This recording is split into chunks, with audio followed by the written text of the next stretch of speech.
what to avoid as a church.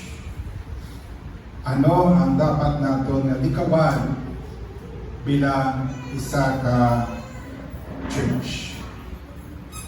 Now, when we take a look at the church today, there are striking differences between churches. One is that some are small in number, while others are in the thousands. Natawag nila nga mega church. So that is one striking difference that we can see in the church today. Ang iba, nagpilalang kanahon ng members, ang iba linibo. Another thing is that some are in homes or simple structures, while others are in multi-million facilities. No? Ay iba sa mga balay-balay na katipon.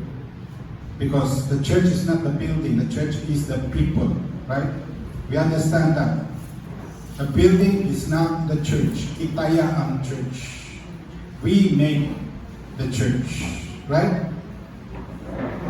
Some hardly have a single instrument, while others have complete instruments with sophisticated equipment.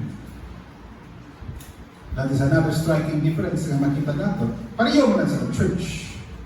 Pareho man sa makadayaw sa Diyos. Although ang iban, gitara lang. Iban ganun, patik-patik na lang. Iban, kamot na lang ganun. Samtang ang iban, grabe ang technology, grabe ang instruments involved. Some worship through songs by memory, others use hymnals, and others still through modern technology. Tama yung sinisang atong na ginagamit. No? We are using modern technology in our worship. Saan pa ang iba na yan, kinasaulo. Wala na yan sa papel sa tuba, wala basta kinasaulo na. Although sometimes, na pinag-ikot sa mga uma-uma, kipot ka man sa mapatian mo. No? Sa mga ambahanon na ginaamba sa church. Like, let me try to remember. If you are familiar or if you can still remember The Lord Reigns, that song way back in the 1990s. The Lord reigns. The Lord reigns, let the earth rejoice, let the earth rejoice, let the earth rejoice. So, matahong na ang bahano.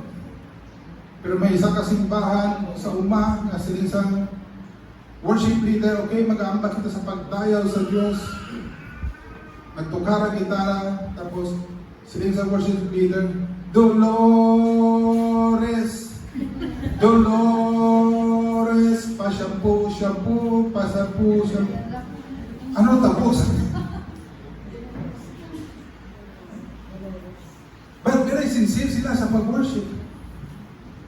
Very sincere sila sa pag-worship. Some are run authoritatively, while others democratically. Huh? Democratically. May mga churches siya na pastor-centered. Anong inambal sa pastor? Amo na ang tumano. May churches nga, kaya nato, we have the board of trustees. The pastor cannot just make any decision. It has to be agreed by the board. That is why we call it democratic. So these are the striking differences that we see among the churches today. Among the churches today. Now, theologians argue that it simply projects the creativity or the creativeness of our God because God is a God of variety. So, put say, no, there is nothing wrong with having a mega church, nor there is nothing wrong with being a small church. There is nothing wrong with using just the hands to worship. There is nothing wrong with using musical instruments and technology. There's nothing wrong with having a multi-million building. There's nothing wrong with doing churches in houses. Because God is a God of variety. CCFC may fall within the median of the different classifications na itong describe ako din naman, right? Ay, medyo sa tunga-tunga kita yan, di man kita yan nga nagkakamot lang, pero wala man kita sa very sophisticated na technology. Tangay sa pag-attend naman dito sa Melbourne City sa Planet Shakers, grabe ang technology involved sa ilang praise and worship. No? But one thing is that although madamong nagpakalain sa Planet Shakers kay worldly kaayo ko no ang types ng praise and worship, but I want to tell you, it was the second church in the many churches that we attended that had the presence of God in the midst. I mean, the presence of God was really very powerful in the church. In spite of all those technologies na ginagamit, kasi mo daw ka worldly, kayo ka, iti, lain na yan ang ilang ang gina-address ng crowd. But we could just feel the presence of God. We just felt very filled sa sinangat na nag-worship kami dito. Kada nahinalig ng tabuan manggit, ang ilang speaker was a guest speaker from Mexico, and he was preaching using Spanish languages from time to time. Kay Mexican siya. No? But the message was very timely, the worship was very powerful. So kita ayati medyo sa tunga-tunga na kita. We don't belong sa Babaw, we don't belong sa masinato na very small churches. But as we pursue to be the church, because that is our goal, that is our vision, that we are the church, that we become the church, that we continue to be the church, the body of Christ on earth, there are things that we should avoid. There are things that we should avoid. Kagina siya mga butang, makita natin sa attitude sa mga descendants ni Noah after the flood as recorded in Genesis chapter 11. Ayan, magatingala kamo labot sa mga descendants ni Noah at ang church today. Doon kalayo. No? But bear with me because God spoke to my heart as I pondered upon the church on that attitude nga ara sa sining mga katawhan na dapat malikawagin sa church. Now let us read that passage, very short passage. 4 verses lang kita. Everybody, please read with me. Now the whole world had one language and a common speech. As people moved eastward, they found a plain in Shinar and settled there. They said to each other, "Come, let us make bricks and bake them thoroughly." They used brick instead of stone and tar for mortar. Then they said, "Come, let us build ourselves a city with a tower that reaches to the heavens, so that we may make a name for ourselves. Otherwise, we will be scattered over the face of the whole earth." Let us pray. Father, we thank you for your word. Speak to us, Lord. And may we just indeed avoid these things, Lord God, this attitude. Lord, makita sometimes, somehow, in many churches today. Lord, let CCFC avoid it, oh God. We trust this word to you as we give you glory in Jesus' name. Amen and amen. Now, I presume tanan kita nakaibalo kung ano ang natabog pagkatapos niyo. Right? What happened after these 4 verses? Yeah, so construct ang Tower of Babel. What happened next? Nagpatunga ang Diyos, right? nagpatunga ang Diyos, hindi nga, oops, daw hindi mayuhap. Daw hindi nami ang direksyon sining mga katawhan. Nabugayon na sila. And so God gave them different languages that forced them to scatter throughout the earth. Right? So when we read chapter 10 of the book of Genesis, result ina siya sa chapter 11. Ano to? Ang chapter 10, resulta na ina siya sa chapter 11. Kaya sa chapter 10, mabasahan natin kung paano naglakta ang tatlo kabataan ni Noah, right? Si Ham, si Shem, at si Japheth. Dara sa chapter 10, signify ang ilang mga locations according to their tribes, their tongues, their clans, and their languages. But chapter 11 is the reason why chapter 10 took place. Mga tingala kita nga na una pa ang scatter bago ang event that brought about the scatter. That is Hebrew writing. We cannot question that. Right? So the point is, God judged these people by scattering them through giving them different languages. So out of that 4 passages, there are 3 things that as a church we must avoid. And the first thing is what? Being settled instead of setting out. Being settled instead of setting out. What is it to be settled? Magsaling ka, nag-settle down ako sa siningang lugar. Nag-settle down kami sa siningang lugar. Anong kutsingan nun sila? First, to be comfortable, right? When you settle down, you feel comfortable. Okay na ako diri. Nakaplastar na ako diri. Komportable na ako diri. Right? And when we settle down, we feel what? Secured. No? May maayon ako nga trabaho. I am earning well. I can feed my family. I have a house. I am contented. I am secured. I am comfortable. Right? That is what it means to be settled. Now what does Genesis chapter 11 verse 1 and 2 say? Now the whole world had one language and a common speech. As people moved eastward, they found what? A plain in Shinar and settled there. What was wrong? Amo nang pamangkot karon, di ba lang?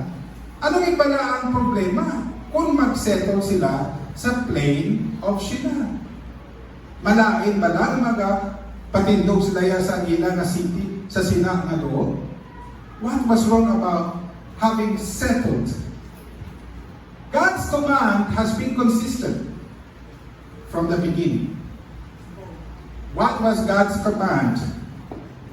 God blessed them and said to them, be fruitful and increase in number and what? Fill the earth. Ano po siya ganon? Masettle down? Hindi, right? God's command to the people was to fill the earth. Nakita nila ang plain of Shinar and they settled down. They decided, dali na kita. Okay na ni. But the earth was empty. Right? That was not the plan of God. The plan of God was to fill the earth. Secondly, then God blessed Noah. After the flood, we know God destroyed all human beings, all animals, except those who were gathered in that ark. And God gave this command to Noah's sons. Be fruitful and increase in number, and again we read, fill the earth. Consistent si Lord sa iya na command.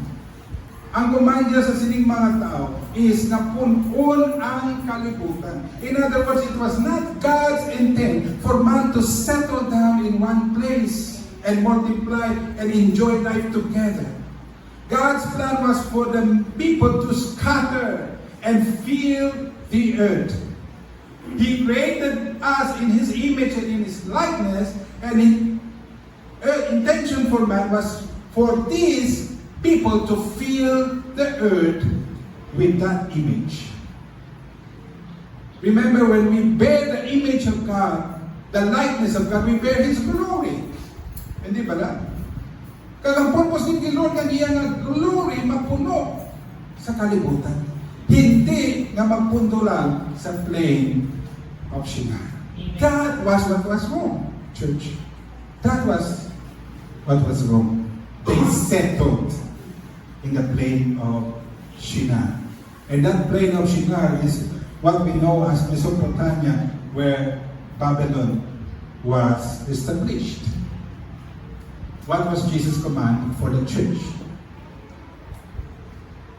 Go and make disciples. Right? To His early disciples, He said, "Come follow me, and what? I will send you out." God's intent for the church is to be sent out, not to settle down.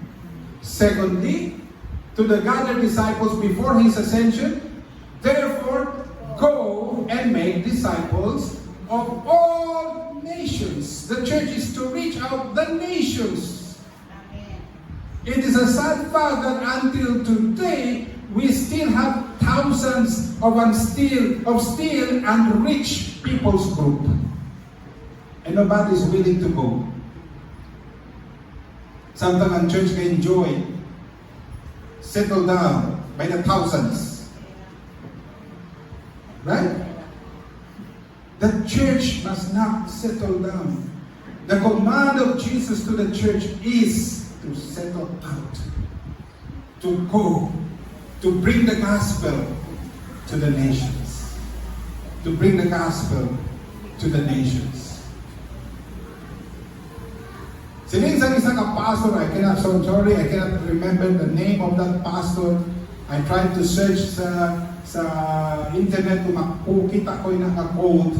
Hindi ko makquote ang exact words, but this is what he said. The strength of the church is not on the number of people seated on the pews, but the number of people setting out to reach the world with the gospel.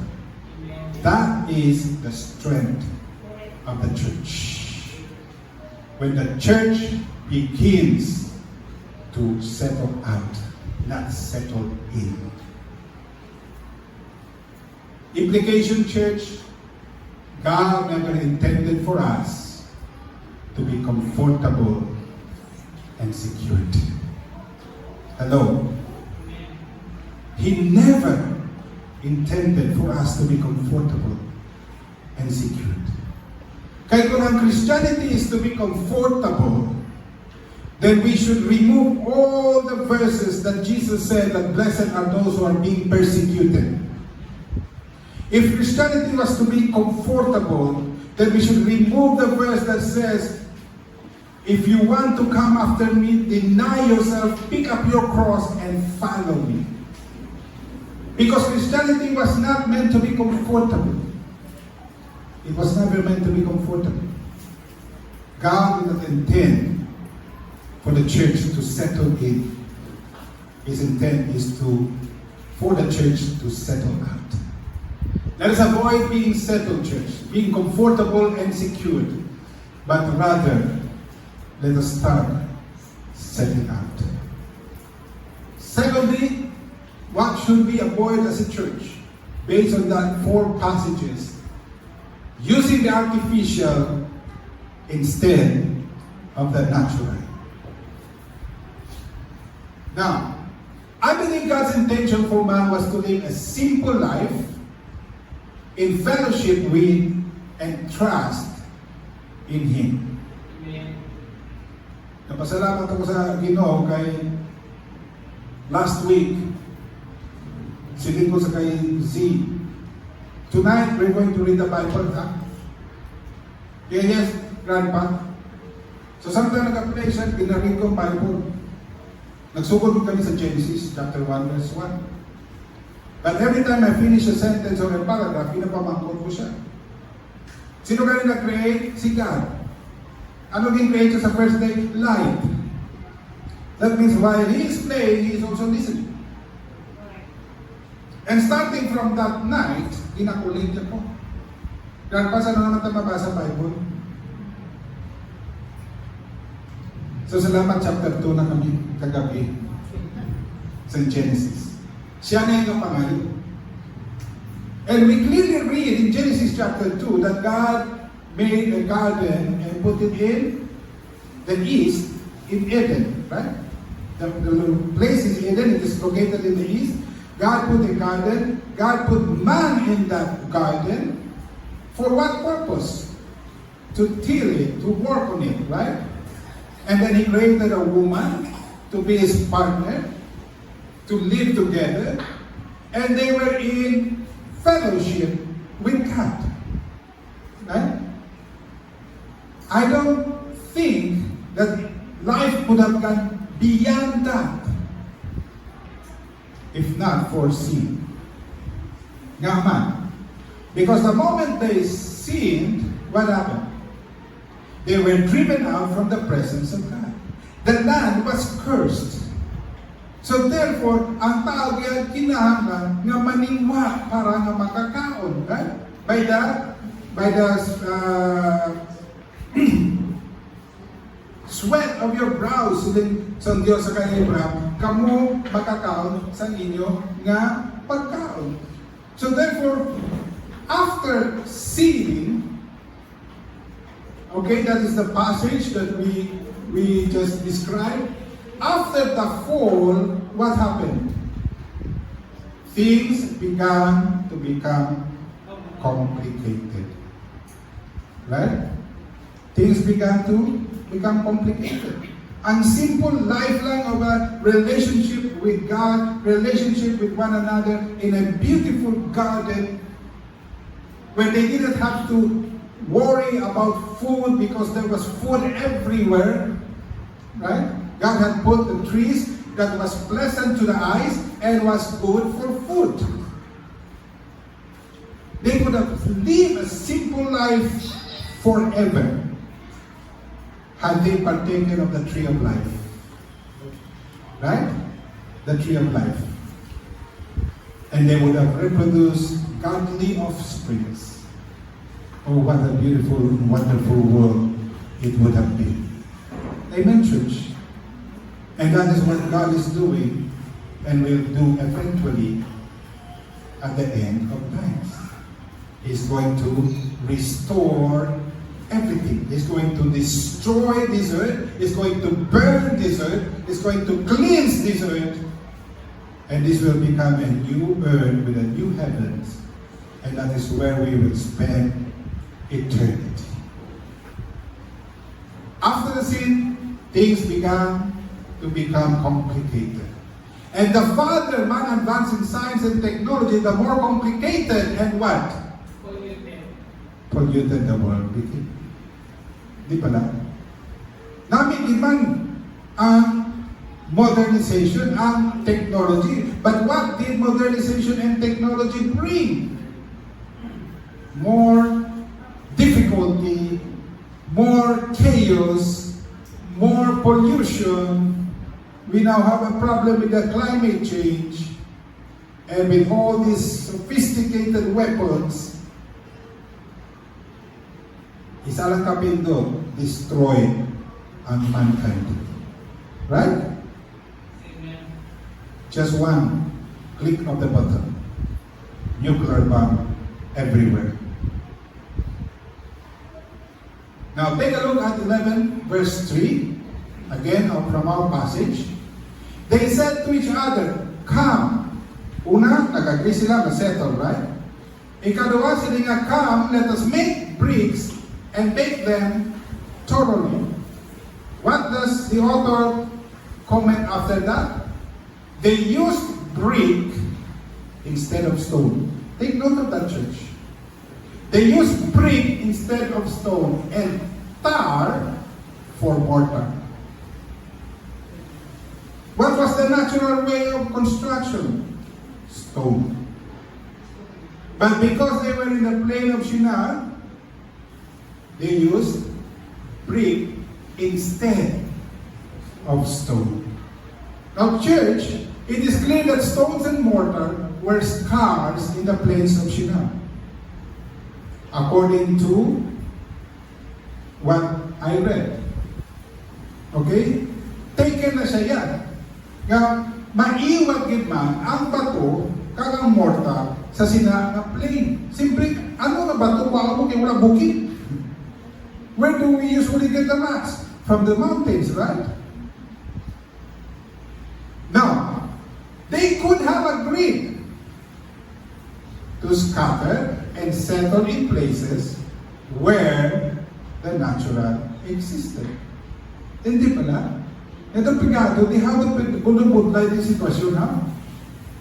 Hindi na niya natural na niya pamaagi.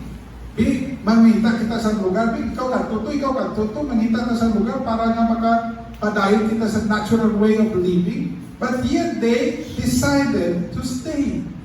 Comfort and security forced them to use the artificial. They were comfortable, they were secure. At sige na lang, mamantener na lang ng bricks. Din ba ako daw, bato on bricks? Hello, church. We all know, right? The natural is better than the artificial. It's always better. Now, how about the church? Sa diin ang church, makita nato na nagagamit sa artificial rather sa natural. There are 4 things that I would like to mention that again, this is based on my personal observation. Faith in God into trust in her accumulated resources. Instead of having faith in God, the church trusts the accumulated resources. So what happens? Pag nag-deplete gani ang resources, kasala ang church. Kasala-sala ang church. Why na itong lakon? Gamay ng kwarta sa bangko. Ano'y monta? Right? This does not only happen as the church corporately, but it also happens to our own individual lives. Pag nakita natin galing nga daw, ala, boss, why na ni? Lalo nang insupong. Where we continue to experience the rising of the prices, right? Hindi lang gasolina, plate, groceries, amat-amat lang. Huwag ka lang kakita, pero sige na sana, kada adlaw siguro, 5 centimos, 10 centimos, 20 centimos, kibot ka lang. The church should avoid having faith in its accumulated resources. Because God said, I will provide. Palagpagan natin si Lord. Secondly, relying in the power of the Holy Spirit into what? Relying in programs and activities. Pastor, supernatural man na iyang Holy Spirit. Ako ganin ang point ko. That's my point, church. Because the church was given the Holy Spirit for one purpose. To have power. That is supposedly the natural way of being a church. Empowered by the Holy Spirit. In fact, hindi pala nagkanta kita kagina. Did we not sing? Fall on us, Lord. Burn on us, Lord. Set the fire on us, Lord. That is what we sang just a while ago. The church should not rely on programs and activities. The church must rely on the power of the Holy Spirit. Amen. That is the natural for the church. Amen. The working of the Holy Spirit. Thirdly, studying the Word of God personally into what? searching the web or AI. Nadismayo ako sa isang ka-article na nabasahan ko. Nga ang AI subong nag-offer sa mga pastor sa mga outline sa messages. Buntang lang imo topic na kaya siya na bahala ng balay sa limuwali. Can you imagine? Instead of relying on the Word of God, studying it personally, mag-click na lang sa mouse para may makuha ng mga spiritual things. What Spirit of God is in AI?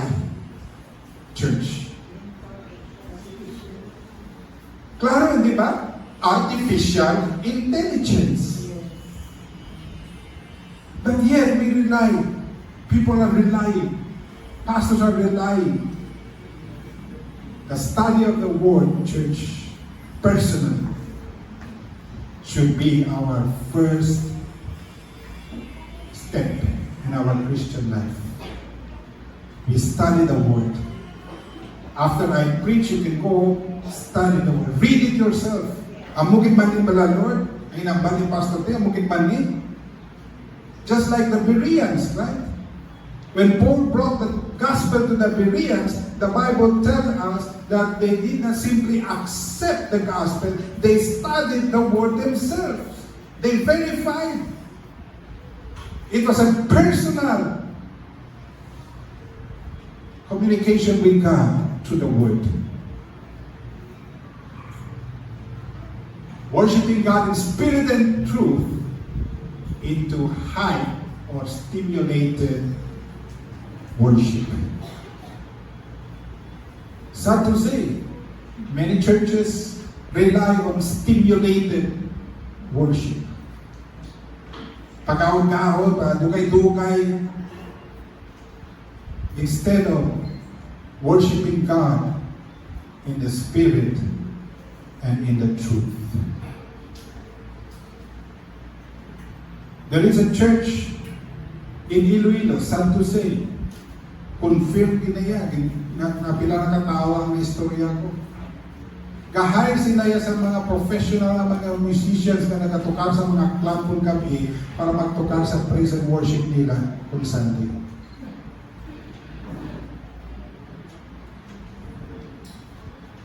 It's sad. It's sad, church. The Bible tells us we worship God in spirit and in truth. We can worship God without all these things, church. We can worship God because that is what God requires. That is what God, in fact, is seeking. Di ba sabi ni Jesus? From this day on, the Father seeks those who will worship Him and will worship Him in spirit and in truth.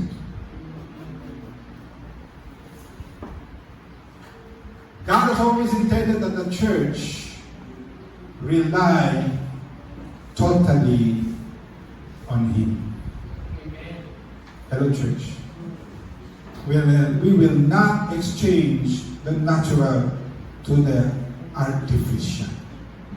We will continue to rely on God totally. There is a point using the artificial in you of the natural. Lastly, what to avoid as a church? Seeking greatness instead of God's will. Seeking greatness instead of God's will. In the beginning, the desire to be great led to what? The downfall of man. Ano ang basahan natin sa Genesis 3 verses 5 and 6? For God knows that when you eat from it, your eyes will be open and you will be like God. Siling sa serpent sa kainin.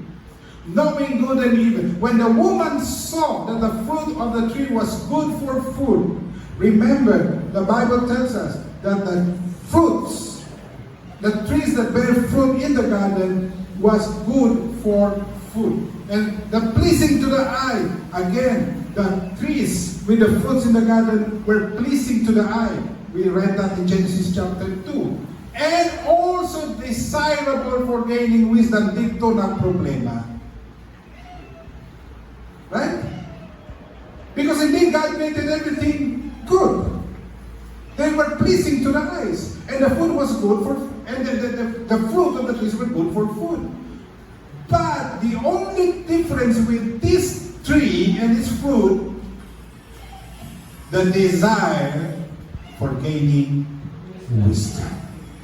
The desire to be like God. That was the problem, church. Man has been warned ever since. Halin sa itong paghulog sa pagpakasala ni Adan kag ni Eva, ang Diyos pabalik-balik lang nag-warning, pabalik-balik lang nag-warning from Genesis to Revelation. And in Proverbs 16:8 it says, pride goes before destruction, a haughty spirit before a fall. Now, what happened again in Genesis chapter 11 verse 4? Basahan ta na lang ang naka-underline.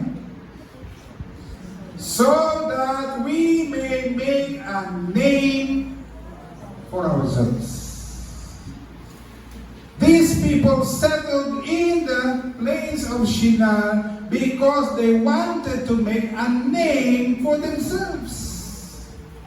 Ang pamako, sino madayaw sa ila kay wala man tao sa pinanggabayan sa kalibutan? Hindi ba lang? How can they make a name for themselves? Ang wais na kulas dayaw eh. Dayaw nila gina ko galingon. But that was their aim, that was their purpose, to make a name for themselves. Now, how does the church seek greatness instead of God's will? First, when she desires to be known rather than make Christ known. Hello, church. Again and again, I say, let us bring people to Christ, not to CCFC. Hello, church. Let us bring people to Christ, not to CCFC. Ang CCFC, body of Christ. Pero bago natin sila tagon sa body, itagon natin anay sila sa kay Kristo. Kaya kung ara na sila kay Kristo, now they belong to CCFC. They can be part of the body of Christ. And I tell this to the students at Noon. I told the pastors of Full Gospel Center Church, please let us stop doing the same mistake of bringing people to our church. Attend ka mo sa amon church namin itong wali isang pastor. Attend ka mo sa amon church namin itong amon programa. Attend ka mo sa amon church namin amon praise and worship. No! We bring people to Christ, church. When that person is in Christ, then we bring him to the church. We seek greatness when we desire to be known rather than make Christ known. Secondly, when she promotes her programs rather than the transforming power of the Holy Spirit. There is nothing wrong with programs, church. We have been doing so many programs in this church. But at the end of the day, the transformation of a believer is through the power of the Holy Spirit, not through the programs. It is not through the programs. They are just tools. But the transformation only takes place to a surrendered life to the power of the Holy Spirit. Amen. How else when she declares to be the only true church and begins to malign others? May mga churches nga muna, hindi ka mo makatulog ng church na, kaya muna sila, hindi ka mo makatulog ng, dili lang mo sa amon. Early this morning, I came across a breaking news from Texas, USA. Ano ang naka-stipulate sa news na anong breaking news? Sining sa news, there are two churches in that city, one belonging to a Baptist church and other belonging to an Assemblies of God church. Now the Baptist congregation were meeting in a huge building with a very big lot, but they were only less than 100 in members. Samtang kuno, ang Church and Assemblies of God were meeting in a small building, crowded building, that they were overflowing in membership. And you know what's the breaking news? The breaking news is the two pastors met and made a proposal. Ano ay han kung ang imo nga dako nga congregation magagamit sa amon nga dako nga facilities, kag ang amon gamay nga congregation magagamit sa imo gamay nga facility. They talked each to their board and to the members. They all agreed without spending a single cent from the two. Wala sa may ginhatag ang dako nga church sa gamay nga church. Wala man sa may panayo ang gamay nga church sa dako nga church. Nagsugot lang gid sila nga magbaylo sa pwesto. And what happened? When the small church moved to the small building or structure, people began to notice. And when the big congregation moved to the big, the city began to notice.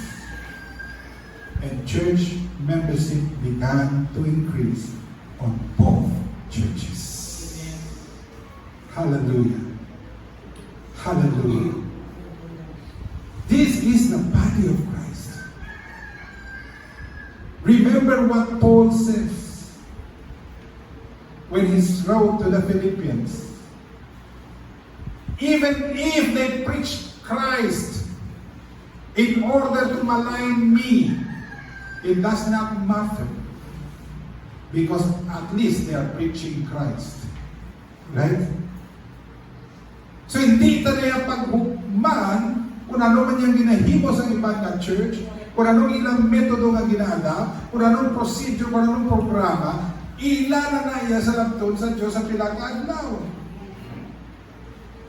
But we must not declare that we are the only true church, that because no one has the monopoly of the truth of the Word of God.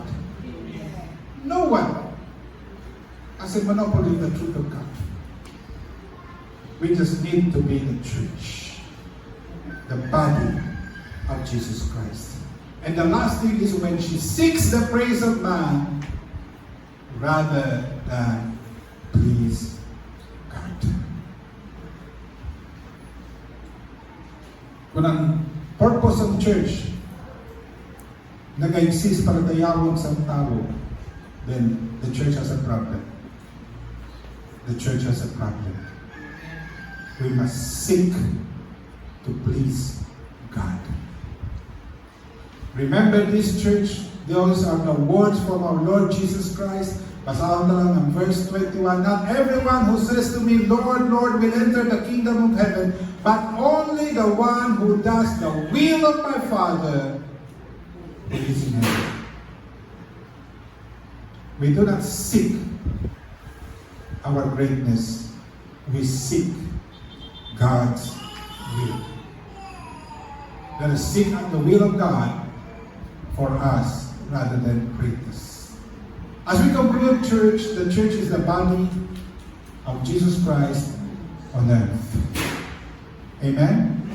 We are the body. The church is being transformed from glory to glory by the power of the Holy Spirit. We are not bringing transformation to others. That is the work of the Holy Spirit. And the church exists not for herself, but for the world. We do not exist for CCFC. We exist for the world. The church is for the world. So let us avoid being settled instead of setting out. Let us avoid using the artificial instead of the natural.